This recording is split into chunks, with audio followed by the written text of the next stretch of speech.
Welcome friends. इस video में history का मोस्ट इम्पोर्टेंट क्वेश्चन डिस्कस करेंगे जो आपके आगे आने वाला बिहार दरोगा और बीपीएससी पीटी एग्ज़ाम के लिए वेरी इंपॉर्टेंट होंगे।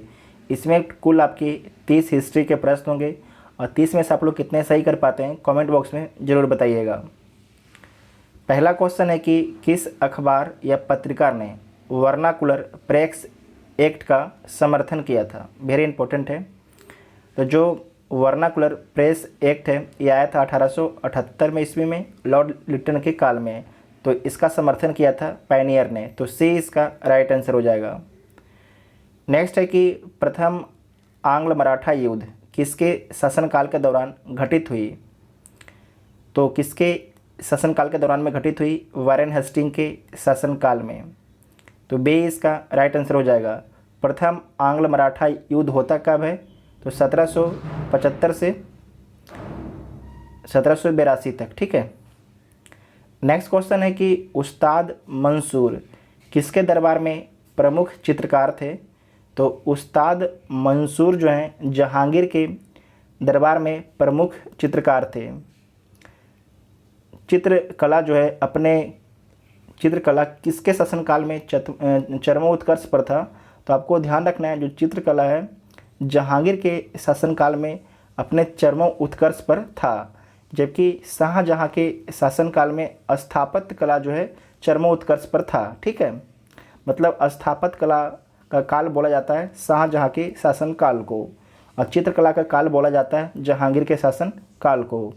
नेक्स्ट है कि द्वैतवाद सिद्धांत के प्रतिपादक कौन थे। तो द्वैतवाद सिद्धांत के प्रतिपादक थे माधवाचार्य थे। ठीक है, माधवाचार्य। तो बी इसका राइट आंसर हो जाएगा। नेक्स्ट है कि दीवान ए कोही विभाग की स्थापना किस शासक ने की थी। तो दीवान ए कोही विभाग की स्थापना जो है मोहम्मद बिन तुगलक ने किया था। MBT ने किया था, मोहम्मद बिन तुगलक ने किया था। दीवान ए कोही विभाग जो है कृषि विभाग से संबंधित है। ठीक है, कृषि विभाग से संबंधित है। तो ए इसका राइट आंसर हो जाएगा। नेक्स्ट है कि चंदावर का युद्ध कब हुआ था। वेरी इंपॉर्टेंट है। तो चंदावर का युद्ध जो है 1194 ईस्वी में हुआ था। तो डी इसका राइट आंसर हो जाएगा। तराइन का पहला युद्ध 1191 ईस्वी में और तराइन का दूसरा युद्ध जो है 1192 ईस्वी में पृथ्वीराज चौहान और मोहम्मद गौरी के बीच में होता है। नेक्स्ट है कि लोहार वंश का संस्थापक निम्नलिखित में से कौन था। लोहार वंश का तो आपको ध्यान रखना है कि जो लोहार वंश है ये कश्मीर का वंश है। इसका संस्थापक जो है कौन था। तो संग्राम राज था। ठीक है, संग्राम राज था। तो बी इसका राइट आंसर हो जाएगा। नेक्स्ट है कि किस विद्वान ने बिंदुसार को 16 राज्यों का विजेता बताया था। तो किस विद्वान ने जो है बिंदुसार को 16 राज्यों का विजेता बताया था। तो तारानाथ ने। ठीक है, तारानाथ ने। तो सी इसका राइट आंसर हो जाएगा। जो बिंदुसार है ये किसका बेटा है। तो आपको ध्यान रखना है चंद्रगुप्त मौर्य का उत्तराधिकारी ये बेटा है। नेक्स्ट है कि बृहदेश्वर मंदिर कहाँ स्थित है। वेरी इंपॉर्टेंट है। बृहदेश्वर मंदिर कहाँ स्थित है। तो ये तंजौर में स्थित है और इसका निर्माण चोल शासक राज प्रथम ने करवाया था। ठीक है, चोल शासक राज प्रथम ने करवाया था। नेक्स्ट है कि किस बौद्ध संगति में बौद्ध धर्म ने 2 भागों में विभाजित हो गया। जो किस बौद्ध संगति में जो है बौद्ध धर्म जो है 2 भागों में विभाजित हो गया। तो आपको ध्यान रखना है चतुर्थ बौद्ध संगति में जो है बौद्ध धर्म जो है 2 भागों में विभाजित हो जाता है, हीनयान और महायान में। ठीक है, हीनयान और महायान में विभाजित हो जाता है। हीनयान और महायान में विभाजित हो जाता है। ठीक है। साथ में आपको ध्यान रखना है जो बौद्ध संगति है प्रथम बौद्ध संगति का आयोजन कहाँ पर किया जाता है। तो आपको ध्यान रखना है राजगृह में। कहाँ पर होता है? राजगृह में। दूसरा बौद्ध संगति का आयोजन वैशाली में। तीसरा बौद्ध संगति का आयोजन पाटलिपुत्र में और चौथा बौद्ध संगति का जो आयोजन होता है काश्मीर कुंडल वन में। ठीक है, काश्मीर कुंडल वन में। और चौथा बौद्ध संगति के समय शासक कौन था? कनिष्क था। ठीक है, इतना आपको याद रखना है। नेक्स्ट है कि जैन धर्म के तीसरे तीर्थंकर का प्रतीक चिन्ह क्या था? बिहार दरोगा ये क्वेश्चन पूछ चुका है कि जैन धर्म के तीसरे तीर्थंकर कौन थे, ठीक है। और इसमें पूछा गया है कि जैन धर्म के तीसरे तीर्थंकर का प्रतीक चिन्ह क्या था, तो वेरी इंपॉर्टेंट है। तो आपको बता दें कि जैन धर्म के तीसरे जो तीर्थंकर थे उनका नाम था संभवनाथ, ठीक है, संभवनाथ उनका नाम था। अब प्रतीक चिन्ह क्या है? घोड़ा प्रतीक चिन्ह है, ठीक है, घोड़ा। तो डी इसका राइट आंसर हो जाएगा। जो जैन धर्म के संस्थापक ऋषभदेव हैं और उनका प्रतीक चिन्ह क्या है? तो साड़ है। जबकि 24वें तीर्थंकर जैन धर्म के हैं महावीर स्वामी, ठीक है, कौन है? महावीर स्वामी। नेक्स्ट है कि निम्नलिखित में से कौन सा वेद कन्याओं की जन्म की निंदा करता है? वेरी इंपॉर्टेंट है। जो कन्याओं की जन्म की निंदा करता है कौन सा वेद करता है? तो करता है अधर्म वेद। तो डी इसका राइट आंसर हो जाएगा। नेक्स्ट है कि सर्वप्रथम भारत पर होने वाले हून आक्रमण की जानकारी किससे प्राप्त होती है? तो हून आक्रमण की जानकारी की प्राप्ति जो है भित्री स्तंभ लेख से होती है। तो ए इसका राइट आंसर हो जाएगा। भित्री स्कंद लेख किसका है? तो स्कंद गुप्त का है। किसका है? स्कंद गुप्त का है। नेक्स्ट है कि वैदिक काल में जीवन भर अविवाहित रहने वाली महिला को क्या कहा जाता था? वेरी इंपॉर्टेंट है। वैदिक काल में जो है जीवन भर अविवाहित रहने वाली महिला को अमाजू बोला जाता था।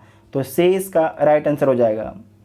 नेक्स्ट है कि किसने कहा था कि कांग्रेस याचना करने वाली संस्था है? वेरी इंपॉर्टेंट है। तो बिपिन चंद्र पाल ने ये शब्द बोला था, ठीक है, बिपिन चंद्र पाल ने, ठीक है। तो सी इसका राइट आंसर हो जाएगा। सी इसका राइट आंसर हो जाएगा। कांग्रेस की स्थापना कब की गई थी? 1885 ईस्वी में ए ओ ह्यूम के द्वारा। और कांग्रेस के प्रथम अध्यक्ष कौन थे? व्योमेश चंद्र बनर्जी। और कांग्रेस की स्थापना कहाँ पर की गई थी? मुंबई में। और कितने मेंबर शामिल थे? तो 72 मेंबर शामिल थे। सर्वप्रथम स्वराज शब्द का प्रयोग किसने किया था? वेरी इंपॉर्टेंट है। सर्वप्रथम जो है स्वराज शब्द का प्रयोग किसने किया था? तो दयानंद सरस्वती ने किया था। तो सी इसका राइट आंसर हो जाएगा, ठीक है। भारत का मार्टिन लूथर किसे बोला जाता है? तो दयानंद सरस्वती को भारत का मार्टिन लूथर किंग बोला जाता है। सुलेखन क्या होता है? वेरी इंपॉर्टेंट है। सुलेखन क्या होता है? तो सुंदर हस्तलेखन को बोलते हैं सुलेखन। तो ए इसका राइट आंसर हो जाएगा, ठीक है। नेक्स्ट है कि सिंधु घाटी सभ्यता के दौरान अग्निकुंड का साक्ष्य किस स्थान से प्राप्त हुआ है? तो सिंधु घाटी सभ्यता में जो है अग्निकुंड का साक्ष्य जो है कालीबंगा से प्राप्त हुआ है। तो बी इसका राइट आंसर हो जाएगा। कालीबंगा से ही जुता हुआ खेत का साक्ष्य मिलता है। और कालीबंगा किस राज्य में है? तो कालीबंगा राजस्थान राज्य में है। लोथल से डॉकयार्ड का साक्ष्य मिलता है। लोथल किस राज्य में है? लोथल आपके गुजरात राज्य में है, जहाँ से बंदरगाह का साक्ष्य मिलता है। मोहनजोदड़ो वर्तमान में पाकिस्तान में है। नेक्स्ट है कि कठोपनिषद किस वेद का उपनिषद है? वेरी इंपॉर्टेंट है। जो कठोप उपनिषद है वह किस वेद का उपनिषद है? तो यजुर्वेद का, ठीक है, यजुर्वेद का। तो सी इसका राइट आंसर हो जाएगा। नेक्स्ट है कि किस प्रसिद्ध शासक ने कलिंग को मगध क्षेत्र में मिलाया था? तो महापद्म नंद ने मिलाया था कलिंग को मगध क्षेत्र में। तो सी इसका राइट आंसर हो जाएगा, ठीक है, सी इसका राइट आंसर हो जाएगा। नेक्स्ट है कि किस अभिलेख में गौतमीपुत्र सतकर्णी की विजय का उल्लेख है? वेरी इंपॉर्टेंट है। किस अभिलेख में जो है गौतमीपुत्र सतकर्णी की विजय का उल्लेख है? तो उल्लेख आपके नासिक अभिलेख में, ठीक है, नासिक अभिलेख में। तो ए इसका राइट आंसर हो जाएगा। नेक्स्ट है कि जिला ए इलाही की उपाधि किस प्रसिद्ध शासक ने धारण की थी? तो जिला ए इलाही की उपाधि जो है ये बलबन ने धारण की थी, बलबन ने, ठीक है, बलबन ने। तो सी इसका राइट आंसर हो जाएगा, बलबन। वेरी इंपॉर्टेंट क्वेश्चन है। नेक्स्ट है कि मजहरनामा की घोषणा अकबर ने किस वर्ष की थी? तो अकबर ने जो है मजहरनामा की घोषणा किस वर्ष की थी? तो बी इसका राइट आंसर हो जाएगा, ठीक है, 1579 ईस्वी में, ठीक है। साथ में आपको याद रखना है कि इबादत खाना की स्थापना अकबर के द्वारा कब की गई थी? तो 1575 ईस्वी में जो है इबादत खाना की स्थापना की गई थी अकबर के द्वारा। नेक्स्ट है कि किस देश के सहयोग से राजा महेंद्र प्रताप ने काबुल में अंतरिम सरकार की स्थापना की। तो राजा महेंद्र प्रताप ने जो है काबुल में अंतरिम सरकार की स्थापना जर्मनी के सहयोग से की थी। तो बी इसका राइट आंसर हो जाएगा। नेक्स्ट है कि शारदा एक्ट को किसके कार्यकाल के दौरान पारित किया गया था, वेरी इंपॉर्टेंट है। तो जो शारदा एक्ट को जो है लॉर्ड इरविन के शासनकाल में पारित किया गया था। और कब पारित किया गया था, तो शारदा एक्ट 1930 में, ठीक है। इसमें बोला गया था कि जो लड़की का विवाह का उम्र 14 होगा और लड़का का विवाह का उम्र जो है 18 वर्ष होगा, शारदा एक्ट के तहत। नेक्स्ट है कि पील कमीशन की सिफारिश के बाद भारतीय सैनिकों तथा यूरोपीय सैनिकों की संख्या का अनुपात कितना था। तो आपको ध्यान रखना है, जो पील कमीशन है वो भारतीय सैनिकों तथा यूरोपीय सैनिकों की संख्या का अनुपात के लिए गठित किया गया था। मैंने बताया था कि कितना अनुपात रहना चाहिए। तो 2:1, 2 सैनिक भारतीय और 1 सैनिक यूरोपियन रहेगा, ठीक है। तो डी इसका राइट आंसर हो जाएगा। और लास्ट क्वेश्चन आपका है कि प्रथम बार अलग पाकिस्तान के निर्माण का प्रस्ताव कब पारित किया गया था। तो प्रथम बार अलग पाकिस्तान के निर्माण का जो प्रस्ताव है यह पारित किया गया था 1940 ईस्वी में, ठीक है, 1940 ईस्वी में। और कहाँ पर पारित किया गया था, लाहौर में पारित किया गया था। तो ए इसका राइट आंसर हो जाएगा। इस वीडियो में करीब आपके 30 इंपॉर्टेंट हिस्ट्री का क्वेश्चन डिस्कस किए। अगर वीडियो देखने के बाद आपको हेल्पफुल लगता है तो वीडियो को अपने दोस्तों में शेयर जरूर कीजिएगा। Thank you.